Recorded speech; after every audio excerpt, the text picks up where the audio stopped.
Ito mismo yung circular. So, nasa 7 inches yung kanyang size ng bala.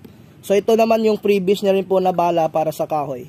At saka meron po siyang pang-guide. Meron siya ditong safety button. Hindi nyo mapipress yung kanyang trigger pag once po na hindi po ninyo pinindot yung kanyang safety button.